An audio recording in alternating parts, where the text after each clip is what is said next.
দল কুন্ডা ইউনিয়ন শাখা কর্তৃক আয়োজিত আজকের দোয়া ও মত বিনিময় সভার সম্মানিত সভাপতি, প্রধান অতিথি হিসেবে মঞ্চে উপবিষ্ট আছেন নাসিরনগর মাটি ও মানুষের প্রাণপ্রিয় নেতা, ধানের শীষ মনোনীত প্রার্থী, আমাদের সকলের পরিচিত মুখ, আন্দোলন সংগ্রামে যিনি বলিষ্ঠ নেতৃত্ব দিয়ে নাসিরনগরকে আজকে এতটুকু পর্যন্ত এনেছেন, এম এ হান্নান ভাই।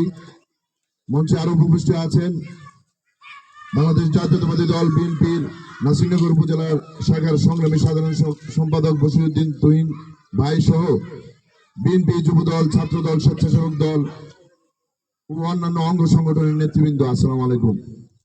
সংগ্রামী সাথী বন্ধুগণ, আজকে আমরা সমবেত হয়েছি এখানে বক্তব্য দেওয়ার জন্য নয়। আমি মনে করি আজকে আমাদের প্রধান আকর্ষণ আমাদের আগামী দিনের ধানের শীষের কাণ্ডারি এম এ হান্নান ভাই আমাদেরকে কিছু দিক নির্দেশনা দিবেন। সেই দিক নির্দেশনা অনুযায়ী আমাদেরকে প্রতিটি ইউনিয়ন এবং ওয়ার্ডে সেভাবেই কাজ করতে হবে।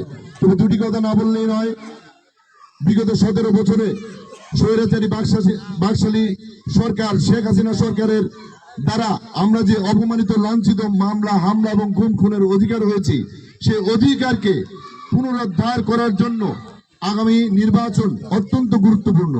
আপনারা জানেন এখন আমাদের একমাত্র প্রতিদ্বন্দ্বী আমরা মনে করি একটি স্বাধীনতা বিরোধী শক্তি আমাদের মাঠে এখন কাজ করছে। তারা মানুষকে, মুসলমানকে এবং অন্যান্য ধর্মের লোককেও বিভিন্ন রকম ধর্মীয় কথাবার্তা বলে মানুষকে বিভ্রান্ত করার চেষ্টা করছে। আমরা এই জায়গায় সতর্ক থাকা উচিত। এই আগামী দিনের নির্বাচনে আমরা যদি ধানের শীষ, এবার আমরা ধানের শীষের প্রার্থীকে আমরা মনোনীত না করতে পারি, এর জন্য কিন্তু আমাদের চরম মাসুল দিতে হবে। ভাইয়ের আমার, আপনারা অবগত আছেন বিগত স্বাধীনতা যুদ্ধের পর এখন পর্যন্ত আমরা ধানের শীষের মনোনীত প্রার্থীকে সংসদে প্রেরণ করতে পারিনি। এর একমাত্র কারণ আমাদের দলীয় কুন্দল। এবার যেহেতু একটা প্ল্যাটফর্ম তৈরি হয়েছে, সকলে মিলে ঐক্যবদ্ধ হয়ে আমরা ধানের শীষের মনোনীত প্রার্থী এম এ হান্নান ভাইকে সংসদে পাঠাবো বলে আমরা দৃঢ় প্রতিজ্ঞাবদ্ধ হয়েছি। আসুন আমরা ঐক্যবদ্ধ হই। আমরা হানাহানি, ভেদাভেদ ভুলে, প্রতিহিংসার রাজনীতি বলে, প্রতিযোগিতার রাজনীতি করে আগামী জাতীয় সংসদ নির্বাচনে 12 ফেব্রুয়ারি ধানের শীষের মনোনীত প্রার্থী এম এ হান্নান ভাইকে জয়যুক্ত করে আমরা সংসদে প্রেরণ করি। এ বলে আমি আমার সংক্ষিপ্ত বক্তব্য